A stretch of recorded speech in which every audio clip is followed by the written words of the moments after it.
Welcome to Sukanta green gardens. Hello বন্ধুরা, আপনারা দেখুন আমি আজকে পদ্ম ফুল গাছের মাটি তৈরি করার পদ্ধতিটা আপনাকে দেখাচ্ছি যে আমি কীভাবে মাটি তৈরি করি পদ্ম ফুল গাছের জন্য। সেটাই আপনাকে আজকে আমি দেখাবো। এবং আগেও আমি দেখিয়েছি যে পদ্ম ফুল গাছের কী করে রিপোর্ট করেছি। এবং আজকে আমি মাটি রেডি করছি। এবং ফার্স্টে আমি এই ছোটো গামলাটায় দিলাম হচ্ছে গোবর সার। এবং এই গোবর সারটি দেওয়ার পরে তারপরে এই বড় গামলাটায় আমি দেবো এই গোবর বা মানে গামলা অনুযায়ী সার দিতে হবে। ফার্স্টে আমি গোবর সার দেবো এবং এটা লেয়ারে দেবো সারগুলো। ফার্স্টে গোবর সার দিলাম, এতেও আমি খানিকটা দিলাম। এবার এই গোবর সারটা দেখতে হবে 4 থেকে 5 আঙুল ডিপ করতে হবে, বেশি দেওয়া যাবে না। আমার গামলা অনুযায়ী দিতে হবে, যে তোমার গামলা কত বড় সেই অনুযায়ী। আমি যেভাবে করি একজন এক রকমভাবে করে, আমারটা আমি বলছি। এবং এইভাবে আমি পদ্ম করি। এবং আগের বছরও খুব ভালো পদ্ম ছিল, তার আগের বছরও ভালো পদ্ম হয়েছিলো। আমি তো এই 2 বছর করছি, বেশ ভালোই হচ্ছে। যদিও আমি কারোর না কারোর থেকে শিখেছিলাম, ভিডিও দেখে কারোর না কারোর দেখে, তাই সেটা দেখেই দেখলাম, আমার রেজাল্ট পেয়েছি বলেই বলছি। এবং এরপরে আমি দেবো হচ্ছে প্রতি গামলা, এই ছোটো গামলাটায় 1 থেকে 1.5 মুঠ দেবো আমি হাড়ের গুঁড়ো।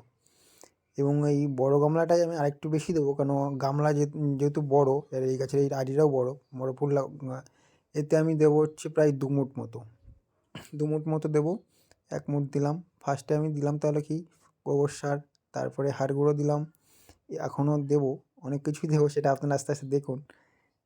এইটাই হাড় গুঁড়ো দেওয়ার পরে এই এরপরে দেবো হচ্ছে আমি শিংকুচি। শিংকুচিটা হচ্ছে এতেও শিংকুচিটাও দেবো প্রায় 1 মুঠো করে। এতে 1 থেকে 1.5 মুঠো দেবো ছোটো গামলাটায়। আর এই বড় গামলাটায় আর একটু বেশি দেবো। আগের বছর আরও একটু বেশি করেছিলাম পদ্ম ফুল গাছ। এবছর আর জায়গা টায়গা অসুবিধা বলে এবছর কমই করছি, গাছ রাখার জায়গা নেই ছাদের উপরে। আর এখানে হচ্ছে প্রায় 2 মুঠ মতো দিলাম। এবং এরপরে আমি দেবো হচ্ছে সিউইডটার কাজটা কি? সিউইডের কাজ হচ্ছে যে মাইক্রোনিউট্রিয়েন্টস যেগুলো আছে সেইগুলোই গাছকে দেবে। এবং সিউইড একটা ভালো, এবং এতে আমি দেবো হচ্ছে প্রায় 1 মুঠ না, জাস্ট আমদাস মতো করে দেবো হচ্ছে সিউইড। এবং এই সিউইডটা ভালো করে দিয়ে, এবং ওতেও দেবো আমি সিউইড। এবং তারপরে এতে আমি দেবো হচ্ছে হিউমিক অ্যাসিড। এবং হিউমিক অ্যাসিডটা কী হয়, হিউমিক অ্যাসিড মাটিতে মিশলে কী হয়, শিকড়ের বৃদ্ধি করতে সাহায্য করবে। এবং এই যে আমি সিউইডটা দিলাম, সিউইডটা দেওয়ার পরে এরপরে দেবো হচ্ছে হিউমিক অ্যাসিড। এবং হিউমিক অ্যাসিড দেওয়ার পরে তারপর ভালো করে আমি গোবর সার, তাহলে ফার্স্টে কী কী দিলাম আপনারা ভালো করে শুনে নিন। ফার্স্টে দিলাম হচ্ছে গোবর সার, তারপরে আমি দিলাম হাড় গুঁড়ো, তারপরে শিংকুচি দিলাম, তারপরে দিলাম সিউইড, তারপরে দেবো হচ্ছে হিউমিক অ্যাসিড। এবং এই সবগুলো দেওয়ার পরে ভালো করে আমি গামলায় যেগুলো আছে গোবর সার সবগুলো ভালো করে মিশিয়ে নিলাম। না মিশালেও হয়, কোনো ব্যাপার না, না মিশালেও হয়, তো আমি মিশিয়ে নিচ্ছি যেহেতু আমি এইভাবে করি, তাই আপনাকে আমি দেখালাম। না করলে হবে, ওরকম লেয়ার সিস্টেম করে রেখে দিলে হবে। আমি একটু বেশি হয়ে গেছে বলে এই বড়ো গামলায় তুলে দিলাম। এবং এই বড়ো গামলার যে গোবর সার এবং সারগুলো দিলাম সেগুলোও সম্পূর্ণভাবে আমি এরকম মিশাবো।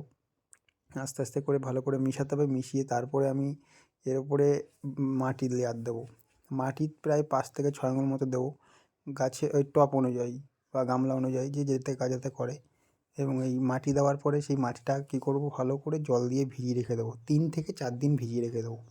কারণ এই আমার যেহেতু সবথেকে পাক দিলে ভালো হয়, কিন্তু আমরা তো আর পাক পাবো কোথায় এখন, আমাদের পুকুর টুকুর নেই। সেই জন্য এই মাটি দিয়ে এখন এই ভালো করে জল দিয়ে ভিজিয়ে রাখলে 3-4 দিন রাখলে পাক তৈরি হবে, তারপরে পদ্ম গাছে বসাবো। এবং এখানে এখন দিচ্ছি হচ্ছে হিউমিক অ্যাসিড। হিউমিক অ্যাসিডটাকে দিতে ভুলে গেছিলাম, এখন আবার দিচ্ছি। হিউমিক অ্যাসিড দিয়েও একটু ঘুলিয়ে নেবো ভালো করে। নেওয়ার পরে তারপরে মাটি দেবো। এবং আমি এই বড় গামলাটি লাগাবো হচ্ছে আপনাদের ওই যে পিঙ্ক ক্লাউড। আমার যে পদ্মের আইডিটা সেটা হচ্ছে পিঙ্ক ক্লাউড, এই বড়টায় লাগাবো। আর এই ছোটো গামলাটায় লাগাবো হচ্ছে ভাসুকি। আমি এই নিয়ে 2 বছর করছি, আর পিঙ্ক ক্লাউডটা 1 বছর করছি। বেশ ভালো, ভাসুকিটাও ভালো, পিঙ্ক ক্লাউডটাও ভালো। এবং এখন তো নতুন নতুন অনেক আইডি চলে এসেছে, এগুলো একটু পুরোনো আইডি। তবু ওই আইডির পিছনে না ছুটে মোটামুটি যেটা ভালো হয় সেরকম দেখে একটা করি, সেই জন্যই। এবং এতে ভালো করে এবং এই মাটি দিচ্ছি এটা লেয়ার করে 4 থেকে 5 আঙুল মতো একটু হাইট করে মাটি দিচ্ছি। আবার গামলা কিন্তু ফুল করে মাটি দিলে হবে না, এটা কিন্তু খেয়াল রাখবেন। কারণ গামলা যদি ফুল করে মাটি দেবেন, তাহলে কিন্তু জল রাখার জায়গা পাবে না, জায়গা থাকবে না। সেই কারণের জন্য যেহেতু জল লাগবে, সেই হিসেবে ফাঁকা রাখতে হবে। এবং বড় গামলাটাও মাটি দেবো। বড় গামলাটাও মাটি দিয়ে ফুল না, প্রায় 6 থেকে 7 আঙুল গ্যাপ রাখবো, কারণ জল রাখার জায়গা রাখতে হবে। এবং ওই জল রাখার জায়গা রাখতে হবে, তা না হলে জল যদি একবারে ফুল করে মাটি দিলে হবে না। জল রাখার জায়গা রাখতে হবে, কারণ পদ্ম কিন্তু জলে ভালো হয়। একেবারে যদি কম জল হয় গাছ শুকিয়ে যাবে, জল তাড়াতাড়ি শুকিয়ে যাবে এবং গাছ ভালো হবে না। এবং এইভাবে এই প্রসেসিং করে এই মাটিগুলো কিন্তু নাড়ানো যাবে না, সরানো যাবে না, ঘোলানো যাবে না। এইভাবে মাটিগুলো দিতে হবে। দিয়ে তারপরে আপনাদের হচ্ছে জল দিয়ে 3 থেকে 4 দিন, এই যে জল দিয়ে 3 থেকে 4 দিন ভিজিয়ে রাখতে হবে।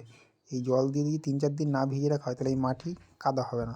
এবং এই ভালো করে জল দিয়ে এই মাটিগুলোকে ভিজিয়ে দিতে হবে। এবং মাটি 2 দিন পরেই দেখবে যে এই জল শুকিয়ে গেছে। জল শুকিয়ে গেলে আরেকটু জল দিতে হবে এবং তারপরে এখানে এই মাটিতে গাছ বসাতে হবে। এবং যখন এই মাটিতে জল দেওয়ার পর এখন যে জল দিচ্ছি, এই জলটা 3 থেকে 4 দিন বাদে তাও কিছুটা থেকে যাবে এবং যে জলটা থাকবে সেই জলটা ফেলে দিতে হবে। কিছু দিয়ে ফেলে দিতে হবে, দিয়ে নতুন করে জল দিয়ে গাছটা বসাতে হবে। ঠিক আছে? তো ফার্স্টে এবং কী করে গাছ আমি টিউবার বসাবো সেটাও নিয়েও আমি একটা ভিডিও করব। এখন যেহেতু মাটি রেডি করছি, মাটির ভিডিওটা দিলাম। এরপরে আমি টিউবার কী করে বসালাম সেই ভিডিও একটি আমি দেবো, শর্ট ভিডিও দেবো আমি। এবং এই গামলায় যে মাটি রেডি করলাম, এরপরে এইরকমভাবে 3 থেকে 4 দিন ভিজিয়ে রাখতে হবে। তাহলে আমি ফার্স্টে থেকে বলি আমি কী কী দিলাম। আমি ফার্স্টে দিলাম হচ্ছে গোবর সার, হাড় গুঁড়ো, শিংকুচি, সিউইড এবং হিউমিক অ্যাসিড। এবং ভিডিওটি ভালো লাগলে অবশ্যই লাইক, কমেন্ট এবং চ্যানেলটি সাবস্ক্রাইব করবেন। সুকান্ত গ্রিন গার্ডেন চ্যানেলটি একটু সাবস্ক্রাইব করবেন।